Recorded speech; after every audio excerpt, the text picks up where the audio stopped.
Do you ever wonder how much better you would be at putting if you had the time to practice like the pros? Well, you don't have to wonder anymore, because I went out over a period of 40 days, 250 putts a day, and stroked 10,000 practice putts. The good news for you is it doesn't take that many if you learn the lessons that I'm about to share with you. So stick with us. You're about to get the advantage of 4 or 5 things that I learned from going out and stroking 10,000 putts in 40 days.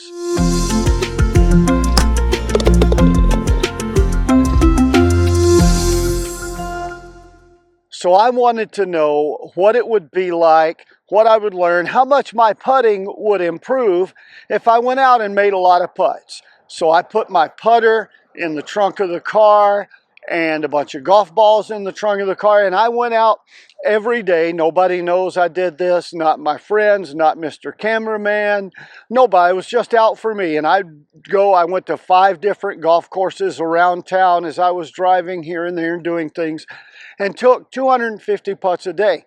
That on top of playing golf 3 and sometimes 4 times a week, and coming out and putting around while shooting video. You make that many putts and you learn a lot of things. Let's jump into it. The first thing that I learned is going out and making putts. If you're practicing without a plan and a goal, you're wasting your time. In fact, it may even make you worse, because you're just deeply ingraining and embedding bad habits if you have them. If it doesn't make you worse, it certainly makes it harder to get better, because you more and more continue the bad practice and the habits that you got. So one of the things I learned is, if I wanted to make improvement, sadly, I spent about the first 15 days of this just going out. I'm trying to make 250 putts a day. So I would just run out and putt and putt and putt with no purpose or aim. Zero improvement. That was a waste of time. So what I learned is I need to go out and work on one specific thing. Not only when I have time to practice, but also before a round. Have 2 or 3 simple things before I play, and work on this thing for 3 or 4 minutes, and the next thing for 3 or 4 minutes, and the next thing. That made a huge difference and helped me get better. The second thing that I learned is setup is the most important part of putting. Now I say that and you're going to say, oh no, line and speed are more important. We'll talk about those in a couple of minutes. But setup is critical. Here's why. If I'm not set up with the ball in the same position, my hands, my eyes, if I'm not set up exactly the same over and over and over again, my stroke isn't consistent. And if I'm not consistent, then I can't make improvement, because I don't know what I'm doing right and what I'm doing wrong. It's critical. Cam Smith, who's one of the best putters on the PGA Tour, says he really doesn't practice very much, but he spends 20 minutes every day with a putting mirror. He puts a setup mirror down on the ground and checks his ball position to make sure that his eyes are in the same position relative to the ball, that he's set up square to his line, that his shoulders and feet, and you can see all of that in a putting mirror. The thing is, you don't even have to go out on the practice green to do this. You don't have to even make any putts. Get a mirror or get some type of a setup aid or system or a setup station. You can do it in your house. Take 10 minutes a day and just stand behind a ball, walk around to it, and set up and check your setup position, because you have to be in the same position with the ball in the same position, this putter face striking the ball the same way every single time. You'll find if you'll do that alone, you'll be a lot more consistent and make a lot more putt. I'll put a link in the video description to several good putting mirrors that will help with your setup. All right, the third thing that I learned is that I had an aiming bias. The way that my eyes work, I would set up to putts and I'd have my putter face a little bit too far closed, and so my most common miss was to the left. And I wasn't pulling the putts. I was hitting it on my line. I was just aimed wrong.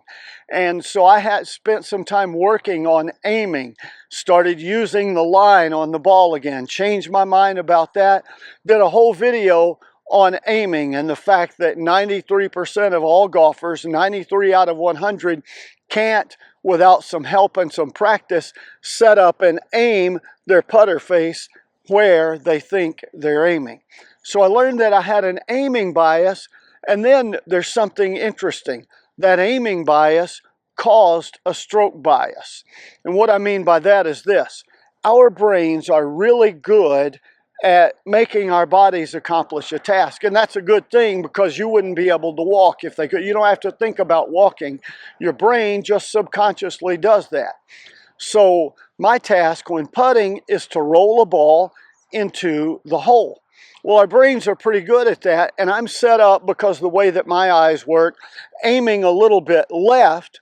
Well, my brain knows that that's wrong, and my brain knows that the task is to roll the ball in the hole, and so subconsciously, my brain has my body push it out to the right. And so I'm making putts while my aim is off, because my brain is helping me push things out to the right.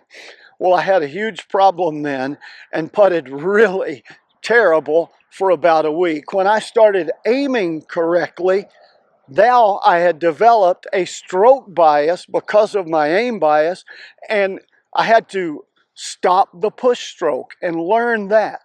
That was difficult and painful, but it helps a lot. I played with a guy last Friday, and he aims on every putt. Like if straight at the camera was the line, he would set up, and his putter is pointed closed like 4 or 5 degrees. He's aiming on a 10 foot putt. He's aiming 7 or 8 inches left of his target, and then his stroke pushes it out to the right, and he gets pretty close to the hole.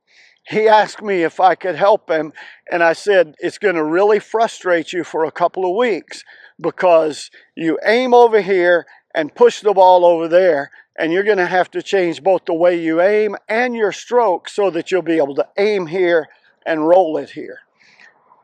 It's difficult, but it's worth it to make that change. Fourth thing I learned is about line and speed, and there's several things here. First, I already knew this, but I realized how critically important it is. Putting is all about blending line and speed. On any putt, there's a number of different lines that you can take, as long as you hit at a speed that fits that line. The speed that the ball is rolling has an impact or a relationship to how much gravity pulls it right or left. So if I hit a putt firmer, it breaks less. You can take different line. And what that taught me on my putting, and it didn't teach me this, I already knew this, but it reminded me it's critical that on every putt, when I'm making my green read, I need to have a speed in mind. How firm am I going to hit this one? And for me, my default speed is trying to hit the ball 1 foot past the hole. I learned that if I don't try and think about 1 foot past the hole, I hit them to the hole and I end up missing and leaving a lot of putts short. If I think about, oh, I've got to get it past the hole, I'll hit it 5 or 6 feet past. So really focus on one speed and blend line and speed. The second thing I learned relative to line and speed is that there's a relationship between those.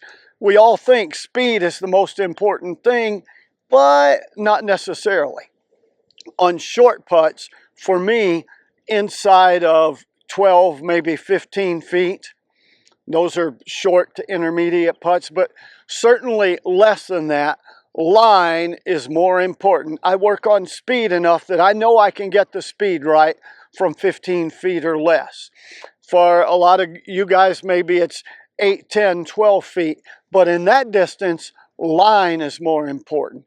After that, and the further and further and further you go away from the hole, speed becomes increasingly more important. Now, what that told me is when I go out, and you remember I talked about working on one thing when you go out to putt. What that taught me is when I go out on the practice green, I really only need to work on 3-foot line putts, making 3-footers over and over and over again, and then 30, 40-foot lag putts, hitting those at the right speed to get them close to the hole.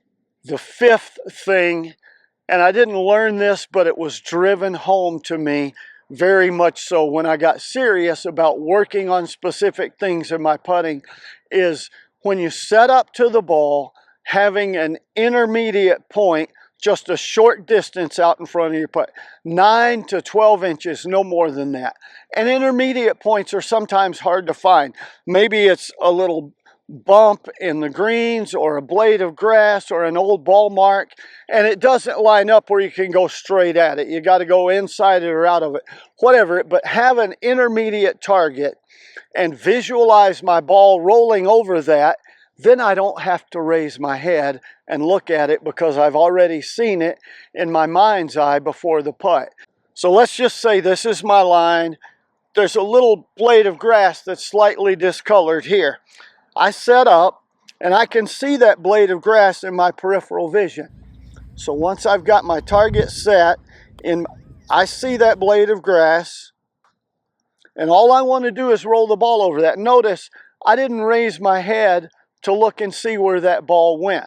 Do that, but I learned how critically important it is to just be still and motionless, because what happens is I start to make this putt, and if I'm looking up to see the ball, this shoulder is moved, and that's twisting the line this way, that way, and I'll miss putts. If you watched the US Open this weekend, you saw how critically important that was on the super fast greens at Pinehurst, how it made a difference in the outcome of the event. You've got to learn to keep still, focus on a really close intermediate target so that you don't have that urge to move and watch the ball roll. So you don't have to go out and make 10,000 putts, and you don't have to practice 100 million hours. You just need to practice with a purpose, work on your setup, think about line and speed on every single putt, and then make a stroke while focused on your intermediate target without pulling up and moving your body around to look and see where the ball went. Visualize it in your mind's eye before you stroke it, and you'll make a lot more putts. And if you want to know what you need to work on, try what's in this video right here. And until next time, here's to you making more putts.